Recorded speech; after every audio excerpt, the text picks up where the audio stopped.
Bienvenue à nouveau sur l'Horizon avec moi, Horizon. C'est un podcast quotidien sur le macro-Bitcoin et les grands changements de pouvoir qui refaçonnent notre monde. Qu'est-ce qui se passe, les gars? Nous sommes le lundi 22 avril et bien sûr, nous rattrapons le halving. Avant de nous lancer là-dedans, si vous appréciez Horizon, merci de vous abonner, de le noter et d'écrire un commentaire. Bonjour les amis, cela s'est produit ce week-end. Comme prévu, le 4e halving de Bitcoin a été achevé, faisant entrer le protocole dans la nouvelle époque. La politique monétaire programmée du réseau s'est ajustée comme prévu au bloc 1140 000, ramenant le calendrier d'émission pour la monnaie la plus dure de la Terre à 3,125 bitcoins par bloc.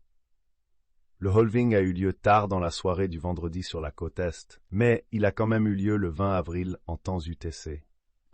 Ce halving a été caractérisé par une guerre des frais sans précédent, les utilisateurs ayant enchéri pour effectuer une transaction dans le bloc historique. Dans les jours précédant le halving, les frais avaient déjà augmenté sur chacun des 3 jours précédents. Les frais de Bitcoin ont dépassé ceux d'Ethereum. Le bloc du halving a rapporté 2,4 millions en frais, ce qui en fait le bloc le plus précieux jamais miné. Ainsi, beaucoup d'entre vous le savent déjà, mais le protocole ordinal est basé sur l'ordre dans lequel les sats individuels sont produits, donnant à chaque sat un identifiant unique. Les amateurs d'ordinal ont désigné le premier sat produit dans chaque bloc de halving comme l'Epic Sat. Aucun de ces sats ultra rares n'a jamais été vendu. Il est donc difficile d'y mettre une étiquette de prix.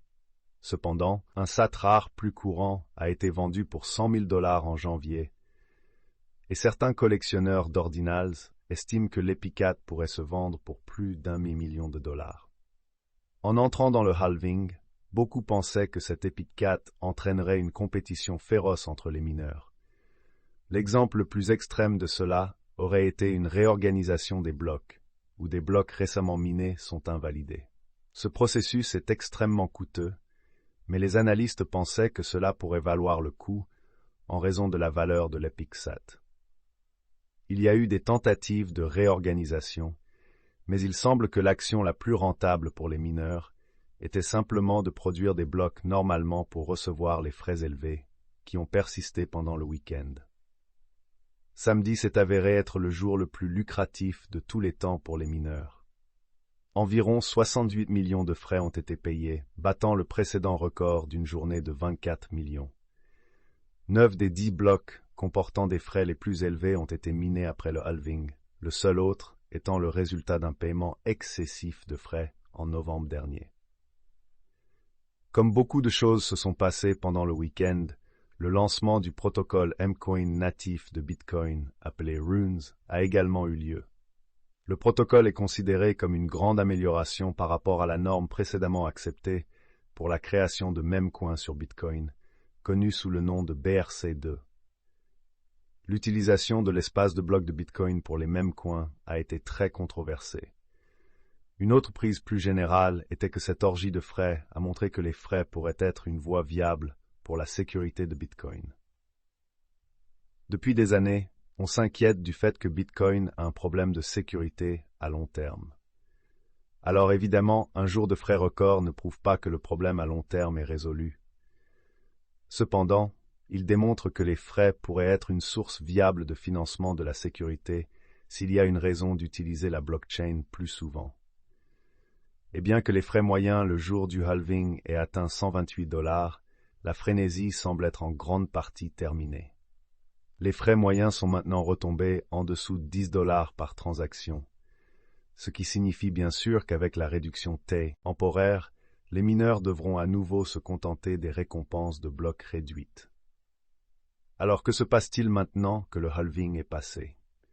Certains commentateurs s'attendent à voir ce que cette nouvelle ère de Bitcoin apportera. Richard Tong, le PDG de Binance, a noté qu'il y a déjà eu une série d'événements importants qui pourraient stimuler l'adoption de Bitcoin.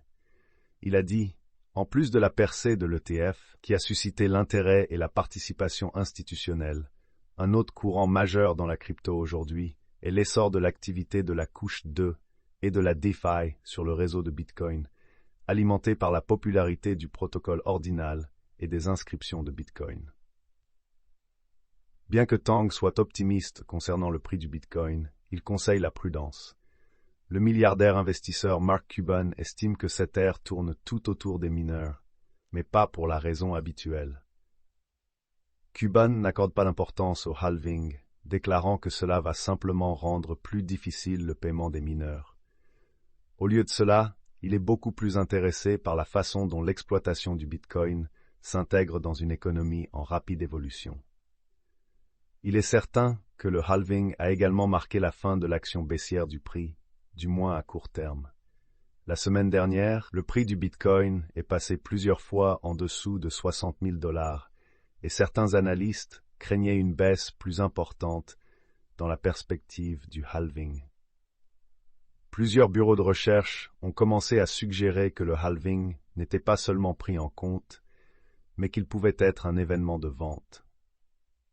Rien de tout cela n'était visible dans les graphiques, avec une action généralement positive sur les prix le vendredi. Ce qui signifie que les analystes et les spéculateurs devront attendre pour voir comment les conditions macroéconomiques vont influencer davantage ces fondamentaux. Au moment de cet enregistrement, nous sommes à 66,6, ce que les amateurs de Bitcoin, amateurs de musique métal apprécieront, j'en suis sûr.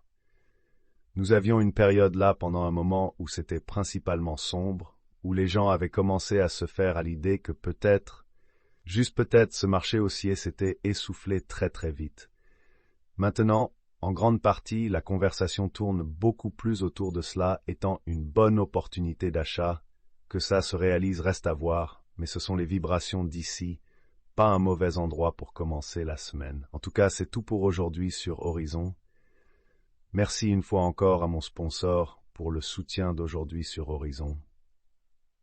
N'oubliez pas de consulter le Bitcoin Ledger Nano. 5% de votre achat ira soutenir le développement de Bitcoin.